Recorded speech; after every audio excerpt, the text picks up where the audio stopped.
That's right, baby. We're back. Welcome back into the channel, guys. As always, it is I, Paladevin. We're coming back at you with a little bit of gaming news. This did crop up last week, but as a Resident Evil fan, you guys know I like to cover the Resident Evil stuff. So basically, in short, we saw some last week. IGN had posted an article about rumored potential leak. This could be legit about Resident Evil Zero. Now, as Resident Evil fans, I'm sure I'm not alone in this, guys. We've been wanting to see kind of what would get the next remake of sorts. There's an opinion for everybody. Noisy thinks Code Veronica should be next. I think personally the Resident Evil 0 and 1 tandem should actually be consolidated into one another to really unify that entire training facility and mansion incident. But we did see the teaser at the end of the Separate Ways Resident Evil 4 Remake DLC featuring Wesker on the ship for Resident Evil 5. So there's an argument for a lot of these as far as what should come next. And it sounds like if IGN's little rumor leak and this person's resume is to be believed, that Resident Evil Zero is going to be the next in the pipe. Now, of course, Resident Evil Requiem is right around the corner, guys. It's in February 2026. So as far as the remake goes, we can expect a later release window, and that is kind of what the IGN article alludes to as well. They do mention a 2027 Q1 release window, which does generally fall within the purview of when Capcom does like to release Resident Evil games, or at least these remakes seem to be falling into that. So could definitely be possible, but of course the biggest bit of evidence is surrounding the resume of one John McLaren. He's done some work on Far Cry 5, it looks like, and most recently he did work with Guardians of the Galaxy. So pretty cool. Definitely a potential big deal as far as whether or not this is legitimate. But if you look under his resume, you do see it have reading Project Chamber as a Capcom release. Of course, if you know Resident Evil, you know that universe, you know that Rebecca Chambers is the 18-year-old field medic who is on Stars when the mansion incident goes down, and she is the star, if you will, of Resident Evil Zero. So I could see where we can be crossing a lot of things and making a little bit more sense of the mess. And where this could actually be legitimate. So, of course, the interesting bit being, one, I'm sure fans are like, well, why Zero? Wasn't really that huge of a deal. Well, I personally think this will give Zero an opportunity not only to shine and kind of re-show us that how solid its narrative is, but also really kind of clean up some of the mud between it and Resident Evil 1, because when RE1 did get its remake, if you recall, that game didn't really incorporate RE0 at all into it, and it was because it came out before RE0. So the whole idea that Rebecca has this entire adventure with Billy Cohen and then just seemingly gets neuralized on her way to the mansion before meeting up with Chris, she really doesn't have a lot like any idea what's going on. She's learning as Chris is learning.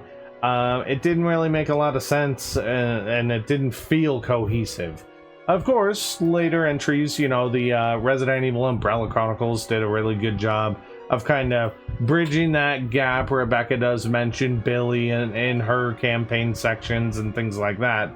But, you know, if you're just going to Resident Evil 1, the original, yeah, or the remake for that matter, whether it be GameCube, PS4, what have you, if you're going to that game, it's going to be a little bit confusing because, you know, Rebecca's not mentioning Billy. She doesn't really seem to know what's going on. Now, a few quality of life things could also come with this. I know a lot of people have talked in large part about the item management system in Resident Evil Zero not being super great, where you have to just kind of drop items wherever, making them relatively easy to forget. over the more traditional item box kind of system. I expect they will likely just kind of continue following the formula that has been working with the remakes. You have an item box, or in Resident Evil 4, you kind of store back-end stuff at your typewriter so you can keep track of it. Or, you know, like I mentioned with Resident Evil 7, oh, there's that fun box right there, just throw some stuff in there. I don't think they'll do a drop system. I do expect you will still have to be in control of 2 characters at any given time. I think that was one of the greater appeals to Resident Evil Zero, is really like you could take Billy into a room and kind of tank the room where he could take more damage than Rebecca, and kind of play it safe. It encouraged some strategy, but also you did get perks and like achievement or trophy rewards for doing certain sections with just one character, such as duking it out with the Tyrant. So there's a lot here. I think I wouldn't be surprised if there's a good bit of it, bit of the game that does get cut, just to really emphasize what's going on with James Marcus and things like that. Sadly, I think, you know, kind of like the alligator fight in Resident Evil 2, the bat sequence could be more of a gimmick sequence versus a full-fledged battle. And the only reason I say that is because we've seen it before with the likes of Resident Evil 4, where, I mean, Del Lago was a gimmick battle in the first place, but he remained a gimmick battle. As I mentioned, of course, the crocodile in Resident Evil 2 make, and no Gravedigger whatsoever in the remake of Resident Evil 3. So there are a few things I fully expect will probably get the axe just to kind of trim some fat, but that's, you know, that's my perspective. They haven't said anything, so nothing's guaranteed. I do want to hear from you guys, though. What would work well in this remake? Do you still want to be able to do character switching, or do you want it to be a little more segmented the way that, like, Resident Evil 3 Remake has, where, okay, you're playing a good chunk of the game as Jill, then you get a couple of sections in there with Carlos. Same with 4, where you've got the Ashley section. Other bits, would you prefer the item drop style where you can just kind of drop things? I don't expect they'll be going to fix camera angles. There's not really a reason, guys, why they would be. As much as us dinos know how to navigate really well in Resident Evil games, the classic ones anyway, it just makes sense to continue the modern trend of going behind the back, or having it toggleable, like what we're about to see in Requiem, where you can just, oh, maybe I'll do first person for my experience, or of course, you know, third person, which is kind of just really become the standard since Resident Evil 4, and even with Resident Evil 7 and such going in the first person direction, it never really got away from that behind the back being kind of the universal approved control style, as far as just not just Resident Evil but most video games. So I want to hear from you guys. What would you like to see as far as, like, you know, the full game incorporation narrative wise? I expect some things will be cut. What do you guys think might be cut? And then also gameplay elements. What kind of camera angles, for example, would you like to see? I mentioned before the item drop system. Would you like an item box, or maybe something like RE4 where you can just throw it all into whatever that bank of the typewriter is?